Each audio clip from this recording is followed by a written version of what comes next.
Hypnose et santé, le podcast d'Emergence. L'hypnose médicale, c'est indiqué, c'est contre-indiqué, c'est pas indiqué. Mais qu'est-ce que ça veut dire tous ces termes ? Déjà, une indication, qu'est-ce que c'est ? D'habitude, quand on dit indication, on parle de direction géographique. Pouvez-vous m'indiquer où est la boulangerie, s'il vous plaît ? Donc quand on dit indication en médecine, ça ne veut pas dire qu'on va donner des directions. Mais ça veut dire, est-ce qu'un traitement a sa place chez ce patient ? Alors, quand on parle d'indication de l'hypnose, c'est un peu compliqué parce que c'est une technique où à la fois on dit que ça peut aider tout le monde, ça peut soigner, ça peut faire du mieux-être. C'est ce qui d'ailleurs justifie pour certains de s'autoriser à faire une technique médicale alors qu'ils ne sont pas professionnels de santé. Et par ailleurs, il y a vraiment eu des études cliniques, scientifiques, randomisées, c'est-à-dire avec deux groupes qui sont soignés pareillement, sauf que dans un groupe il y a de l'hypnose, dans l'autre il n'y en a pas. Et de plus en plus ces dernières années, disons ces dernières 20 années, il y a eu des études scientifiques de relativement bonne qualité. Je dis relativement pourquoi ? Parce qu'il manque juste un élément très important. Quand on fait une étude scientifique, on essaye d'être vraiment le plus objectif possible. Et donc on dit que l'investigateur, c'est-à-dire celui ou celle qui fait la recherche, doit être en aveugle du traitement. C'est-à-dire ne doit pas savoir ce que le patient reçoit. Est-ce qu'il reçoit l'hypnose ou pas ? Sauf que dans les techniques de psychothérapie en général, on ne peut pas faire cet aveugle-là. On ne peut pas parce qu'on sait quelle technique on fait ou on ne fait pas.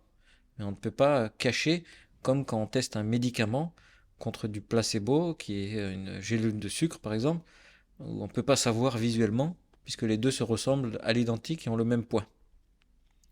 Et donc quand on fait des essais cliniques pour tester l'hypnose, il n'y a pas d'aveugle. Donc c'est une perte de qualité nécessaire. Et alors, dans quel cas est-ce que vraiment ça a été mesuré comme efficace en moyenne ? C'est vraiment la douleur et l'anxiété aiguë.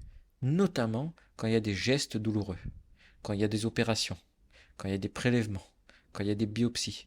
Ça a été testé chez les enfants, ça a été testé chez les adultes, ça a été testé chez les personnes âgées. Par exemple, l'année dernière en 2022, un papier est sorti qui testait l'hypnose chez les personnes qui arrivaient aux urgences, qui allaient avoir une ponction lombaire lorsqu'ils avaient des troubles cognitifs.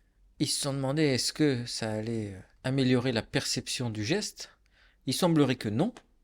Mais par contre, les patients avaient l'air moins stressés, donc plus confortables. Et dans le groupe hypnose, la durée de la ponction lombaire était plus courte.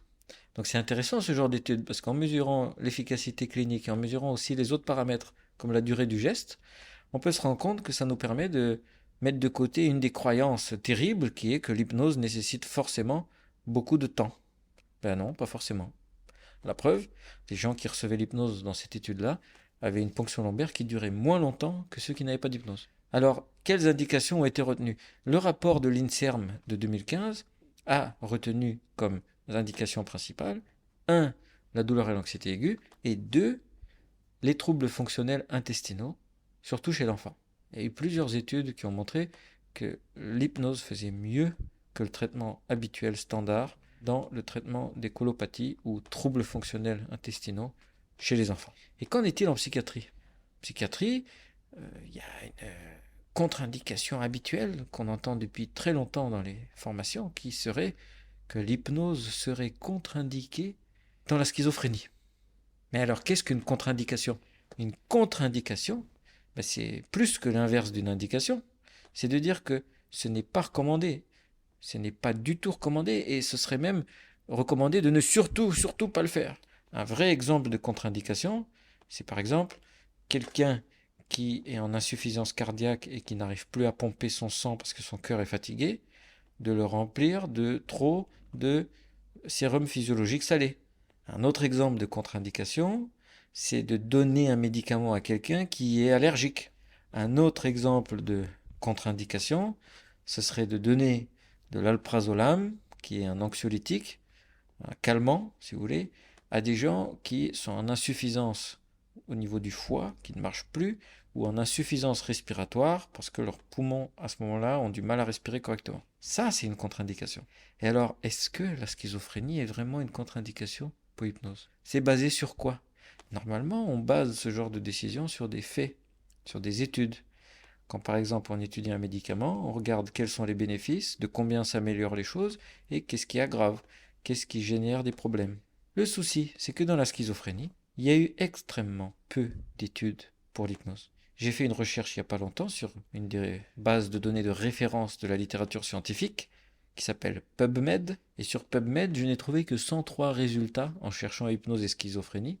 Et pour la plupart, c'était des avis, des gens qui racontent leur vie sur comment ils l'ont fait ou comment ils l'ont pas fait, des débats théoriques entre personnes très intelligentes. Jusqu'à ce que je trouve un rapport Cochrane de 2007, de la fondation Cochrane, qui a pour habitude d'analyser les études scientifiques, et qui, eux, ont réussi à trouver 3 études hypnose et schizophrénie, très anciennes, puisque toutes les 3 dataient des années 70 à 80, avec en tout et pour tout, si on somme les 3 études, il y avait à peine 150 patients. Et certains, dans une des études, n'étaient suivis que sur une semaine. Ce qui est problématique parce que la schizophrénie, c'est une maladie à vie. Donc, suivre les gens sur seulement une semaine, c'est pas très rigoureux comme méthodologie. Toujours est-il que, pour prendre des décisions, il faut se baser sur les données de la science déjà existantes et publiées.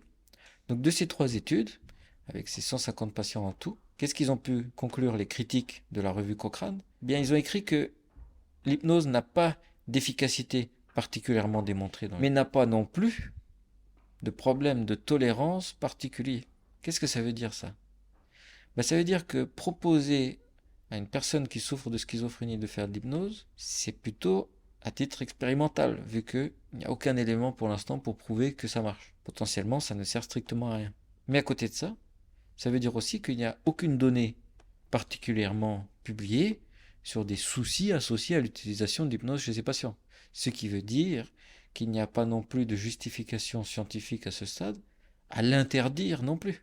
Donc si ça ne marche pas particulièrement, et si c'est pas particulièrement dangereux, dans ce cas, au cas par cas, ça se discute. Est-ce que ça vaut le coup de tenter ? Est-ce qu'il y a peut-être des moments où ça pourrait aider ? Et effectivement, quand quelqu'un est en train de complètement délirer, qu'on ne peut pas communiquer avec cette personne du tout, ça pose question, quelle idée de vouloir proposer l'hypnose ? C'est pas que c'est indiqué ou contre-indiqué, c'est que on ne devrait même pas se poser la question de faire ça à ce moment-là. Alors qu'à d'autres moments où la personne elle est un tout petit peu plus stabilisée, un tout petit peu moins en train de délirer, peut-être que ça peut l'aider, mais à condition que ce soit utilisé avec des techniques encourageant la reconnexion à soi, c'est-à-dire lutter contre le réflexe de la maladie qui pousse à plutôt s'isoler, rester chez soi, ne voir personne, ne pas voir ses amis, sa famille, etc.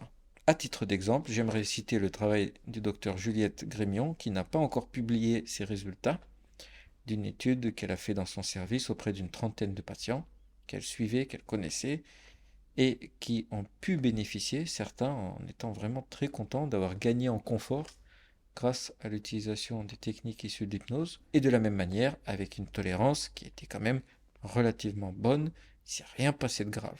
Alors, par souci de transparence, je vais quand même citer 2-3 papiers que j'ai trouvés sur PubMed, qui eux, oui, ont fait preuve de signes dissociatifs graves après des séances d'hypnose. C'était des personnes qui avaient participé à des hypnoses de spectacle, qui sont connues pour être particulièrement directives et dominatrice comme technique. Et à ce moment-là, effectivement, il y avait 2-3 papiers isolés, de cas isolés de personnes qui s'étaient retrouvées en grande détresse après l'hypnose de spectacle. Par souci de transparence, je vous signale que c'est pas non plus complètement anodin et il semblerait que faire de l'hypnose de spectacle, c'est dangereux. En tout cas, plus que quand c'est fait dans un milieu médical sérieux.